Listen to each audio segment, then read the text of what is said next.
என்ன நினைத்தாய்? அந்தகாசுரன் பலவீனமானவன் என்றா? ஒரே தாக்குதலில் தோற்று விடுவான் என்றா?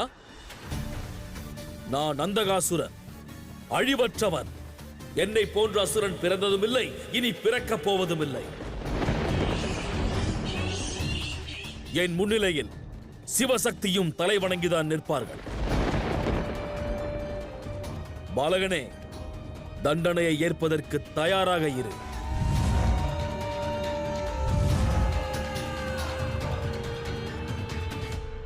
அதர்மத்தின் பலம் தர்மத்தின் அஸ்திவாரத்தை என்றும் அசைக்க முடியாது. அந்தகாசுரா, உனக்கு நான் இறுதி வாய்ப்பு அளிக்கிறேன். சரணடைந்து விடு, இல்லையேல் நான் உன்னை வதம் செய்து விடுவேன்.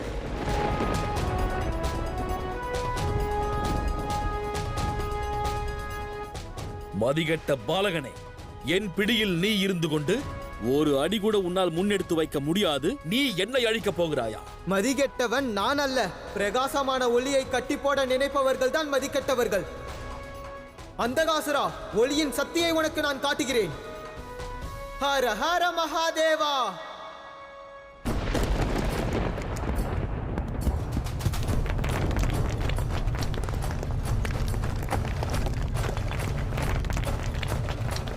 ஹர ஹர மகாதேவா. ஹர ஹர மகாதேவா. ஹர ஹர மகாதேவா.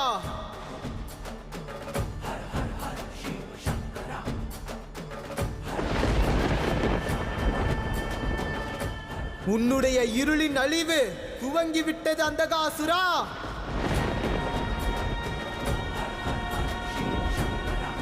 ஹர ஹர மகாதேவா. மௌனத்தை கலைத்து பதில் கூறுங்கள் நாராயணா. இயலாது மகாதேவா, என்னை கட்டாயப்படுத்தாதீர்கள்.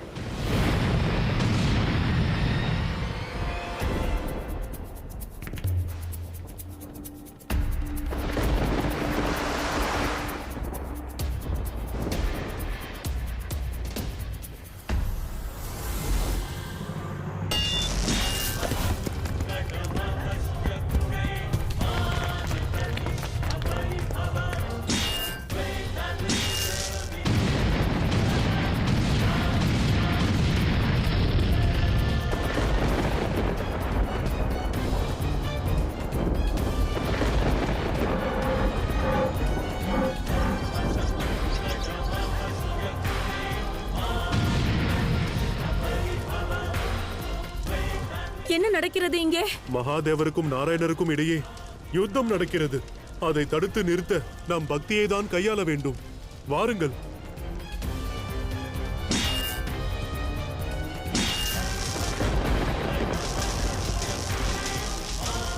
ஹரிக்கும் ஹரனுக்கும் நடக்கும் யுத்தத்தில் பிரபஞ்சமே அழிந்து விடுமே. வாருங்கள், உடனடியாக சென்று இந்த பேரழிவை தடுத்து நிறுத்துவோம். வாருங்கள்.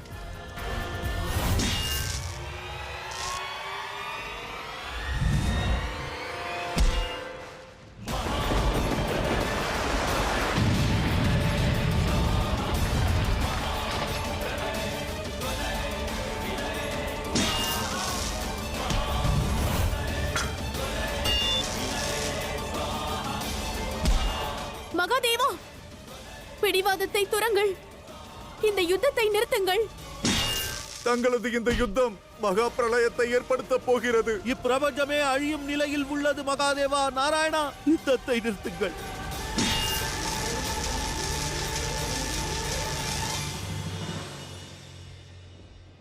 ஹர ஹர மகாதேவா. ஹர ஹர மகாதேவா.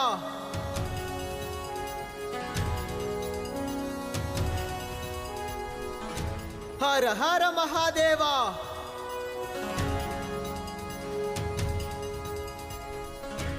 ஹர ஹர மகாதேவா.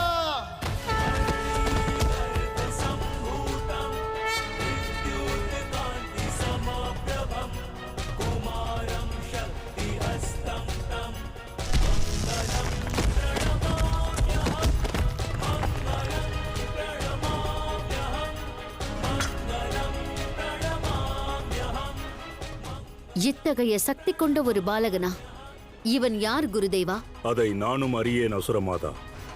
ஆனால் இதற்கு முன்பாக நான் தேவர்கள், மற்றும் அசுரர்கள் இடையே இது போன்ற சக்தியை வேறு எவரிடமும் கண்டதில்லை. அந்தகாசுரா, பிரம்மதேவரின் கண்களை நீ மூடியது நீ செய்த முதல் குற்றமாகும்.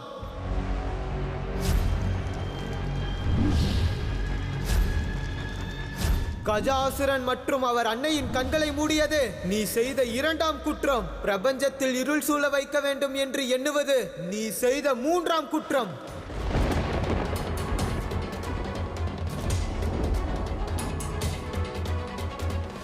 இன்று நீ செய்த அனைத்து குற்றத்திற்கும் தண்டனை வழங்குவேன், தண்டனை வழங்குவேன், தண்டனை வழங்குவேன். இந்த பிரபஞ்சத்தில் இருந்து இருளை போக்கி உண்மையின் பிரகாசமான ஒளியை பரப்புவேன், உண்மையின் பிரகாசமான ஒளியை பரப்புவேன்.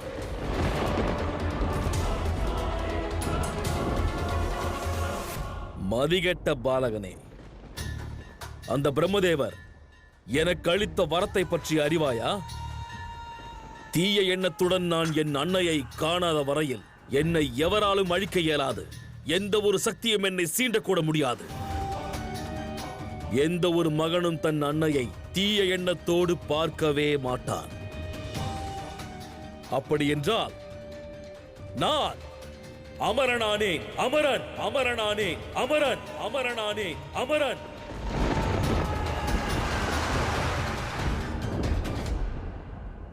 நான் அதை அறிவேன். ஆனால் பூமி, எனது அன்னை பிரபஞ்சத்தின் பாரத்தை சுமப்பவர்கள். அவர்களது மைந்தன் தன் கடமையின் பாரத்திலிருந்து என்றுமே பின்வாங்க மாட்டான். இருள் மட்டுமே சூழ்ந்திருக்கும் இவ்வையகத்தில் பிரகாசத்தை கொண்டு வர எதை இழக்க வேண்டுமாயினும் சரி, அதை இழக்க தயார். ஆகையால் என்னுடன் வந்து யுத்தம் புரி. இவ்வாறு வார்த்தை ஜாலங்கள் வேண்டாம். உனது விருப்பத்தை நிச்சயம் நான் நிறைவேற்றுவேன். மதிகெட்ட பாலகனே,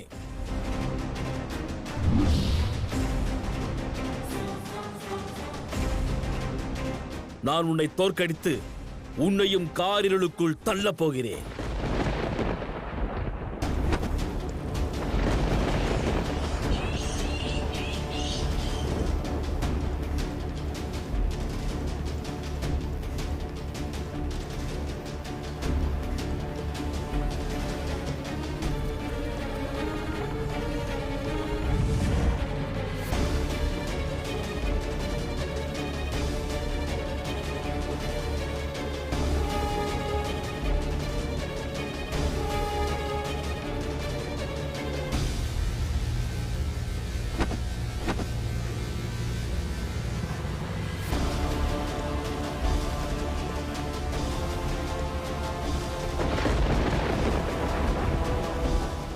எனது இருளை உன் பிரகாசமான ஒளியால் ஒருபோதும் வெல்ல முடியாது.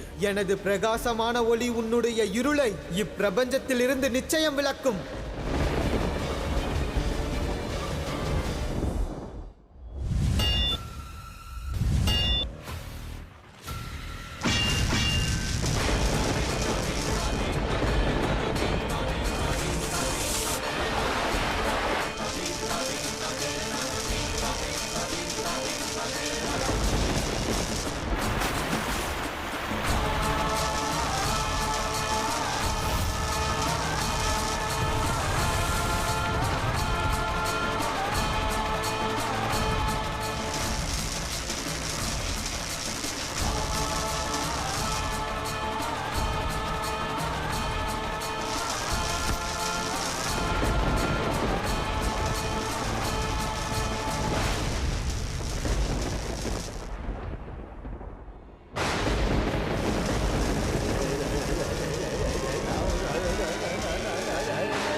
என்ன நடக்கிறது குருதேவா? திடீரென்று ஏன் இந்த மாற்றம்?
பார்த்தீர்களா குருதேவா, என் மைந்தனின் வீரத்தைக் கண்டு இயற்கையை எவ்வாறு நடுங்குகிறது என்று?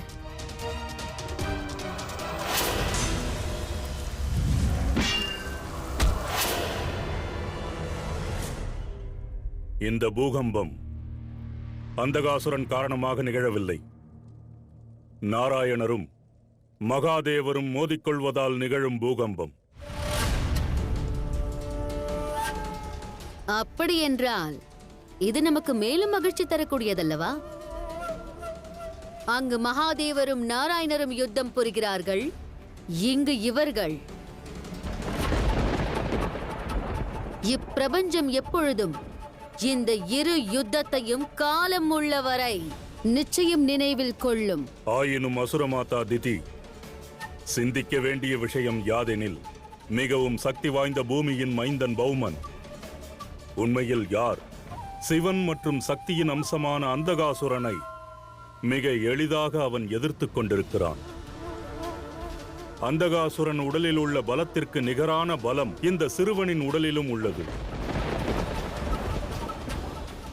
ஒருவேளை அந்தகாசுரனின் முடிவை தீர்மானிப்பதற்காகத்தான் பௌமன் பிறந்திருக்கிறானா?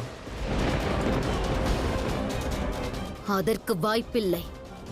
அசுரமாதா, இந்த பாலகன் ஜனனத்தின் மீது எனக்கு சந்தேகம் உள்ளது.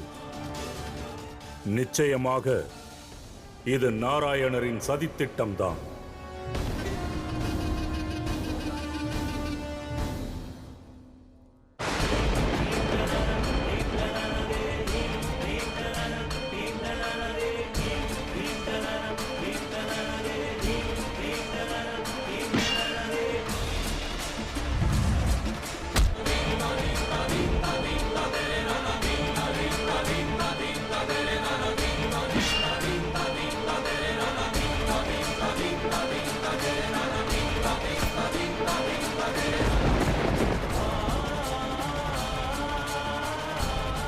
உங்களை வேண்டி கேட்கிறேன், இருவரும் இந்த யுத்தத்தை நிறுத்துங்கள்.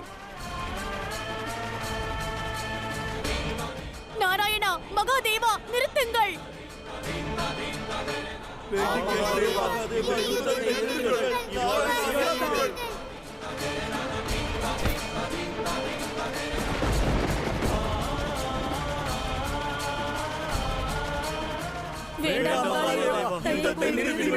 யுத்தத்தை நிறுத்துங்கள் மகாதேவா, நாராயணா.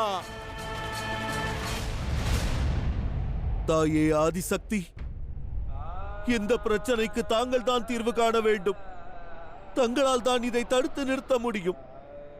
நாராயணர் தங்கள் சகோதரர், மகாதேவர் தங்கள் கணவர். அவர்களுக்கு எடுத்துரையுங்கள் தாயே, தடுத்து நிறுத்துங்கள் தாயே.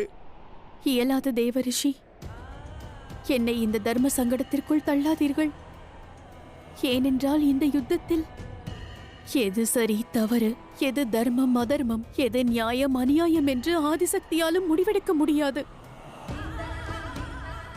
ஏனென்றால் மகாதேவர் மற்றும் நாராயணர் இருவருமே எப்போதும் நியாய தர்மத்தை கடைபிடித்தவர்கள். இன்றும் அவர்கள் இருவரும் அவர்கள் நியாயம் மற்றும் தர்மத்திற்காகத்தான் மோதுகிறார்கள். என்னால் ஏதும் செய்ய இயலாது. தாயே, தாங்கள் இவ்வாறு கூறிவிட்டால் இவர்களை தடுக்க மார்க்கமில்லையா?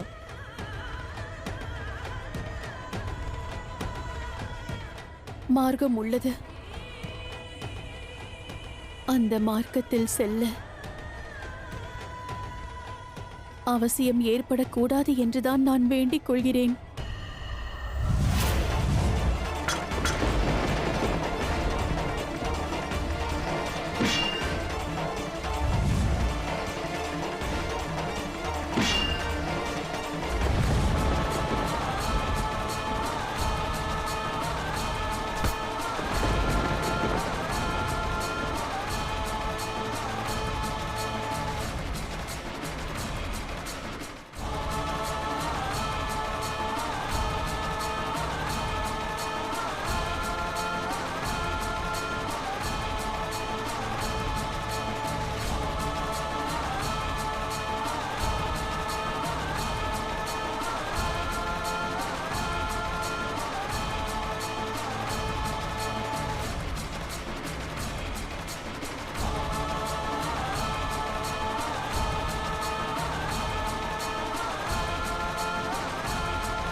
சிவன் நாராயணரை சிறைப்பிடிக்கப் போகிறான்.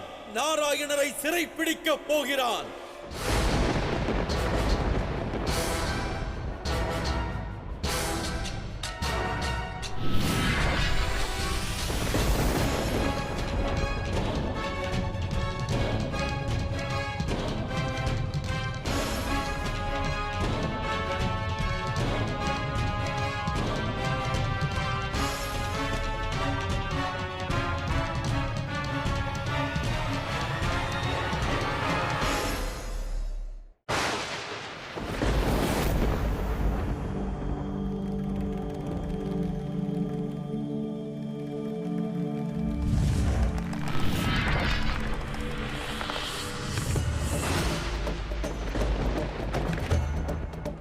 இந்த சிவனின் பானம் எதற்கும் நிற்காது.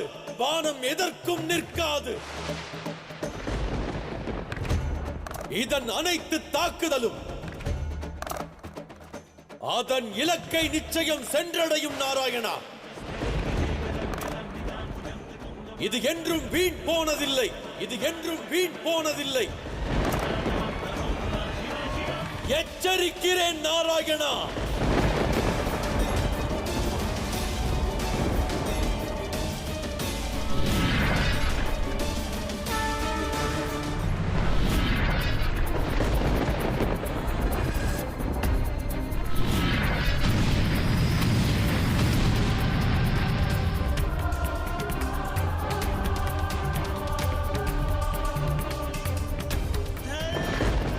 சிவ அஸ்திரத்திற்கான பதிலை நாராயண அஸ்திரம் தரப்போகிறது.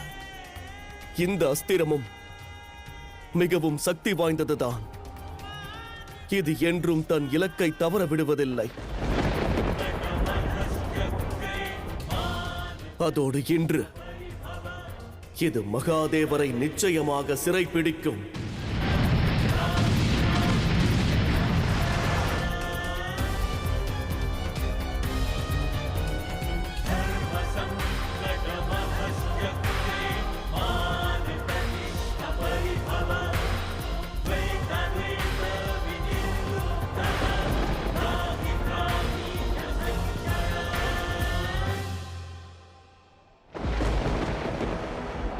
உன்னை பாவங்களை செய்ய விடாமல் தடுப்பதற்காக வாழ்நாள் முழுவதும் நான் இவ்வாறே நிற்க தயார் அந்தகாசுரா.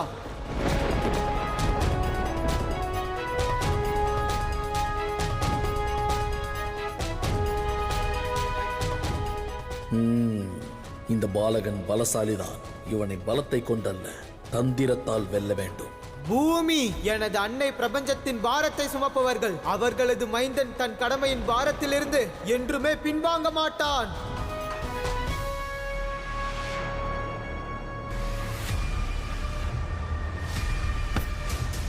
நீ ஒரு சிறந்த வீரன் என்பது எனக்கு விளங்கிவிட்டது. உன்னை நீயே அறிமுகப்படுத்திக் கொள் பாலகனே. உனது நினைவில் குறை இருக்கிறதா என்ன? கூறினேன் அல்லவா, பூமியின் மைந்தன் பௌமன் நான்.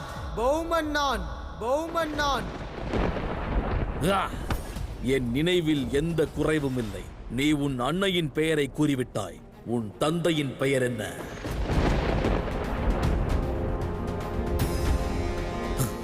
உன் தந்தை யார் என்று தெரியாதா? உன் தந்தையின் பெயர் என்ன?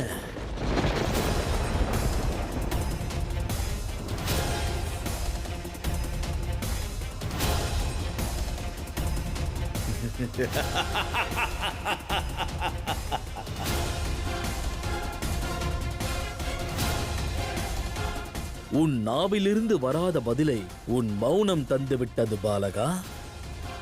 உன் தந்தையின் பெயர் உனக்கு தெரிந்திருந்தால் நீ கூறியிருப்பாயே.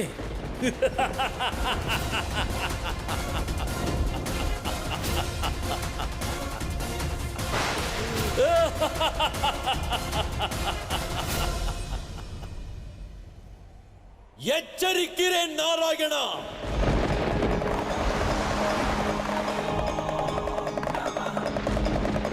தாயே, மகாதேவரும் நாராயணரும் அவர்களது அஸ்திரத்தை எய்யப் போகிறார்கள்.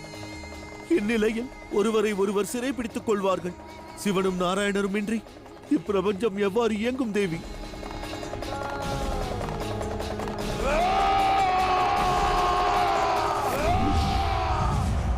மகாதேவா!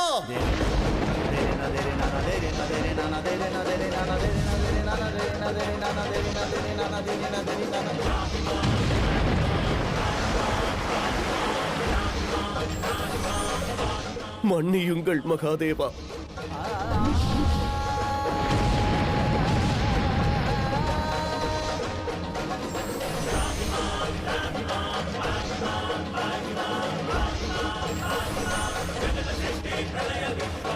தாயே, இந்த அசம்பாவிதத்தை நிறுத்த ஏதேனும் செய்யுங்கள். ஏதேனும் செய்யுங்கள் தாயே.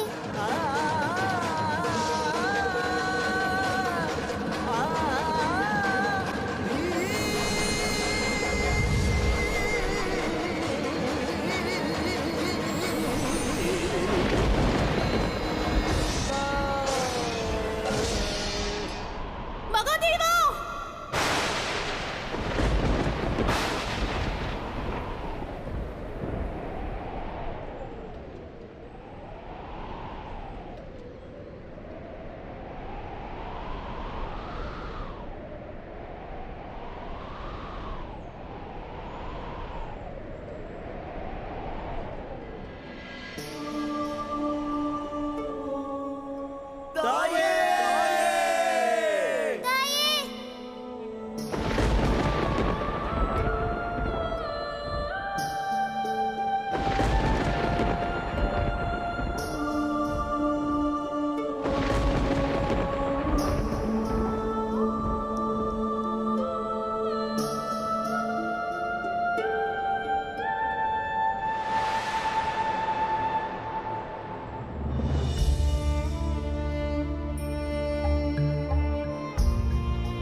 தேவி!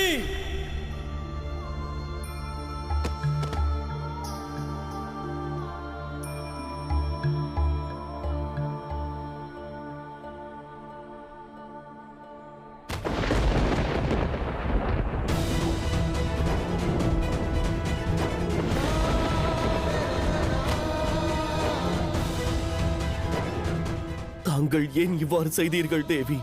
தேவி, தேவி, என்னை பாருங்கள். ஏன் இவ்வாறு செய்தீர்கள் தேவி? எங்கள் யுத்தத்திற்கிடையே ஏன் வந்தீர்கள்? இந்த யுத்தத்தை தடுப்பதற்காக.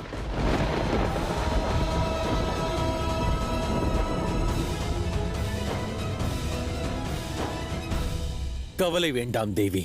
நான் எனது பானங்கள் யாவையும் திரும்ப பெற்றுக் கொள்கிறேன்.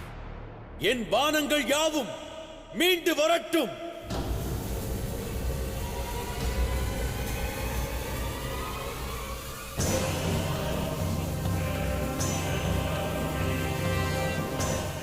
நான் செலுத்திய பானங்கள் அனைத்தும் என்னிடம் வரட்டும்.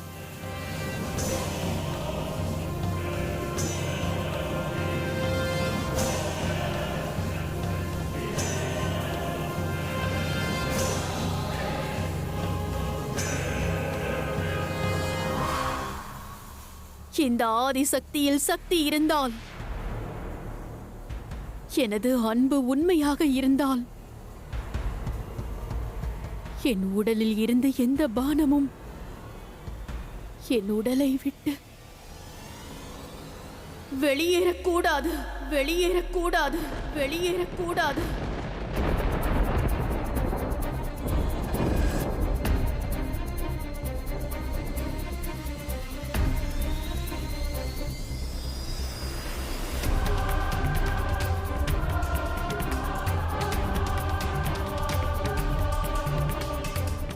தேவி, ஏன் இந்த பிடிவாதம்? பானங்களை விடுவித்து விடுங்கள். எதற்காக இவ்வாறு தங்களை வருத்திக் கொள்கிறீர்கள்?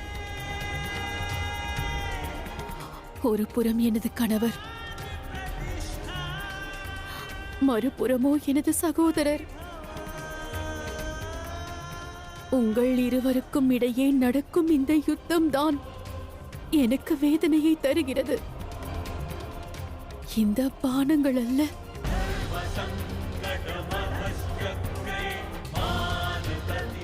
இதை நான் தாங்கிக் கொள்வேன். ஆனால் தாங்கள் இருவரும் மோதிக்கொள்வதை என்னால் தாங்க இயலாது. நான் இந்த பானங்களின் வேதனையை தாங்கிக் கொள்வேன்.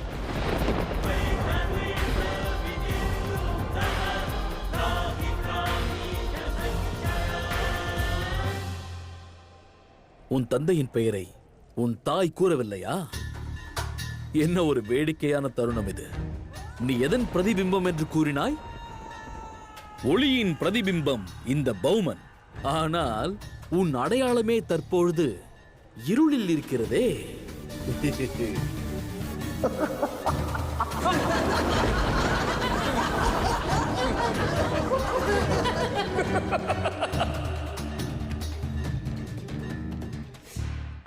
நான் மகரிஷி காசிபர் மற்றும் அசுர மாதா திதியின் மைந்தன். அதேபோல் நீ பூமாதேவிக்கும் மற்றும் யாருக்கு பிறந்த மைந்தன்? பதிலை கூறு பௌமா. உன் தந்தை யார் என்று கூறு.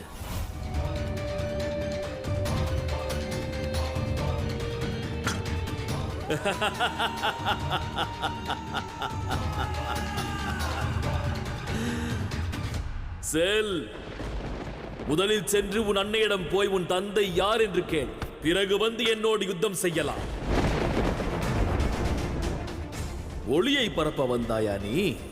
ஆனால் நீயே அஞ்ஞானத்தின் இருளில் அல்லவா வாழ்ந்து கொண்டிருக்கிறாய். காரிருள் எங்கும் சூழட்டும். கலங்கத்தின் இருளில் நீ சூழ்ந்திருக்கிறாய். ஒளி எங்களுக்கு தரப்போகிறாயா?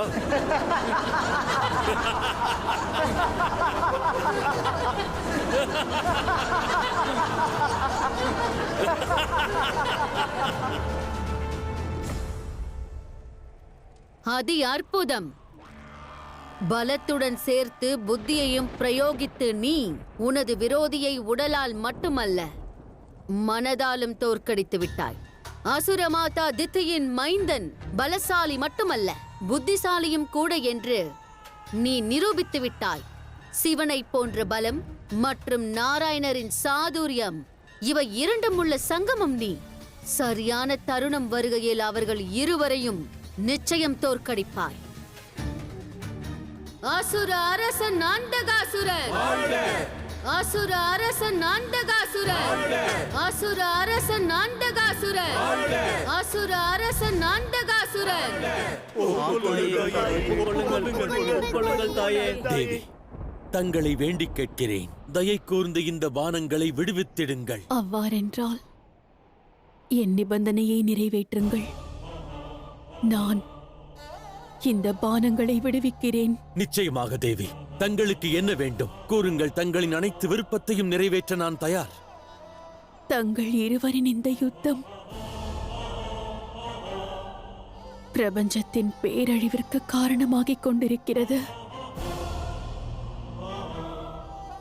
இயற்கைக்கு வேதனையை தருகிறது. அதோடு அண்ட சராசரமும் மீண்டும் மீண்டும் இந்த வேதனையை பொறுத்துக்கொள்ள இயலாது மகாதேவா. தாங்கள் இருவரும் ஒருவருக்கொருவர் வாக்களியுங்கள். இனி எந்த ஒரு சூழ்நிலையிலும் யுத்தத்தின் மார்க்கத்தை தேர்ந்தெடுக்க மாட்டேன் என்று தேர்ந்தெடுக்க மாட்டேன் என்று தேர்ந்தெடுக்க மாட்டேன் என்று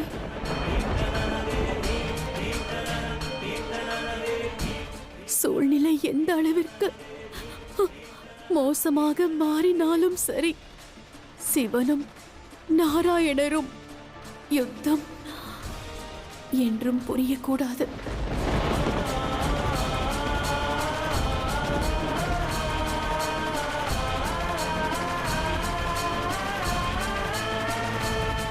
நான் வாக்களிக்கிறேன் தேவி. இனி எங்கள் யுத்தத்தின் தாக்கம் இயற்கையை எவ்விதத்திலும் பாதிக்காத அதோடு இக்கணத்திற்கு பிறகு நாங்கள் ஒருவர் மீது ஒருவர் அஸ்திரத்தை செலுத்த மாட்டோம் தேவி, செலுத்த மாட்டோம் தேவி.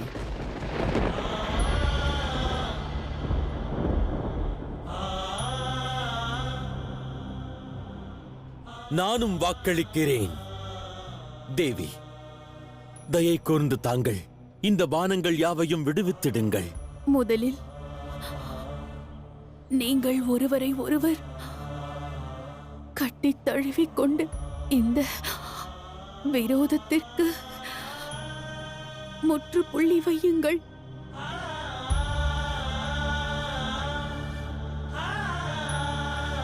நிச்சயமாக தேவி.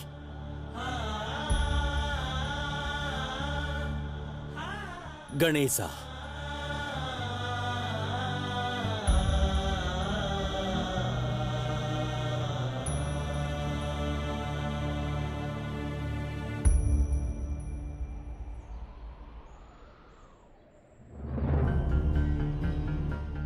என்னை மன்னியுங்கள் நாராயணா.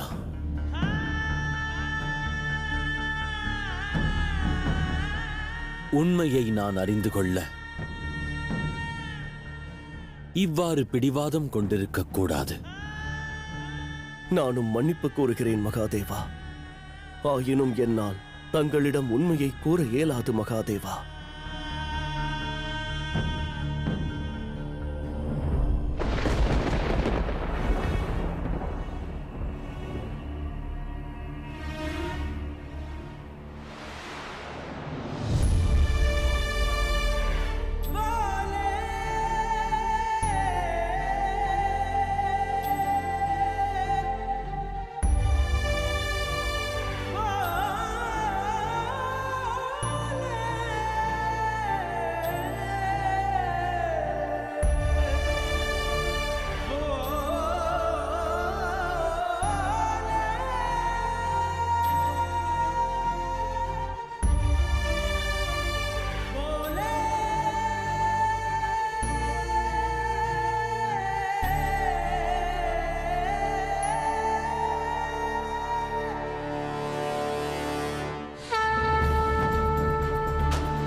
செல்லலாம் தாயே. தங்கள் காயங்கள் மீது ஔஷதங்களை தடவ வேண்டும். வாருங்கள் தேவி.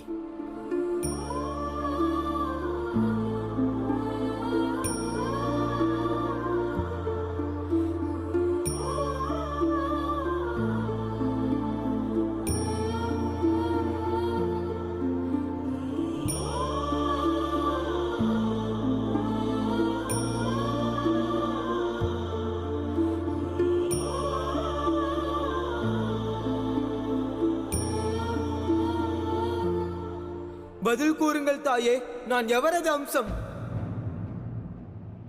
எனது தந்தை யார்? அவரின் பெயர்தான் என்ன? அவர் ஏன் என்னை சந்திக்க வரவில்லை? பதில் கூறுங்கள் தாயே, அவர் எங்குதான் இருக்கிறார்? இந்த சிறு துளியை பருகிய பிறகு தாங்கள் கர்ப்பவதி ஆவீர்கள். ஆனால் இதன் தந்தை யார் நாராயணா? உகந்த தருணம் வருகையில் தங்களது இந்த வினாவிற்கான விடை நிச்சயம் கிடைக்கும். பதில் கூறுங்கள் தாயே. திடீரென்று ஏன் உன் தந்தையை பற்றி கேட்கிறாய் மகனே? ஏனென்றால் அனைவருக்கும் தந்தை உள்ளார்கள். அவர்களுக்கு அடையாளம் உள்ளது, அங்கீகாரம் உள்ளது. தந்தை இன்றி எனது அடையாளம் இருளில் மூழ்கிவிட்டது தாயே. தாங்கள் இதுநாள் வரை அவரை பற்றி என்னிடம் கூறாமல் என் அடையாளத்தை என்னிடம் இருந்து மறைத்து விட்டீர்கள். பதில் கூறுங்கள், என் தந்தை யார் என்று, என் தந்தை யார் என்று, என் தந்தை யார் என்று.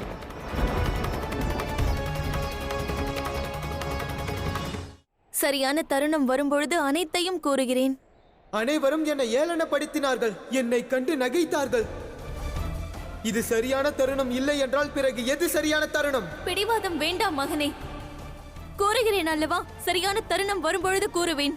அவ்வாறென்றால் நானே சென்று தேடுகிறேன், பிறகுதான் உங்களை சந்திப்பேன். மகனே, நான் கூறுவதை கேள் மகனே. மகனே, என் மீது ஆணையாக கூறுகிறேன், என்னை பின்தொடர வேண்டாம். எதையும் நான் கேட்க மாட்டேன். தாங்கள் ஒரு நல்ல அன்னை அல்ல.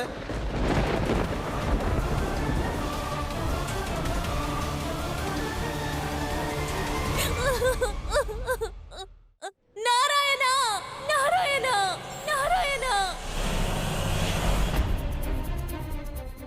நான் பெற்ற மைந்தன் என்னை தவறானவள் என்று கூறி செல்கிறான். இந்த வேதனையை நான் அனுபவிப்பதற்கு பதிலாக என் உயிரை மாய்த்துக் கொள்ளலாம்.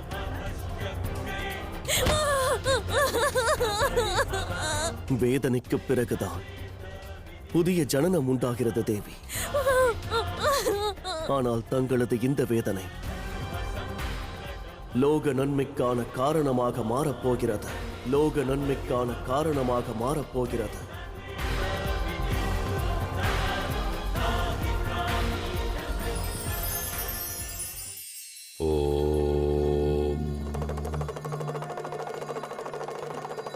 மானிடர்கள் தங்கள் தேவைக்கேற்றாற்போல் மனதில் ஆசை கொள்வதே உகந்தது. தங்கள் தேவைக்கும் மீறி ஆசை கொள்வது மனதை பாரமாக்கும். வாழ்வில் முன்னேற எதையும் செய்யலாம் என்ற எண்ணம் மனதில் எழும். அவ்வாறு செய்வதால் தாங்கள் விரும்பியதை அடையலாம். ஆனால் அதை அடைந்திட தாங்கள் ஆற்றிய தவறான காரியங்கள் அனுதினமும் தங்களை சங்கடப்படுத்தும். எனவே பேராசை கொள்ள வேண்டாம்.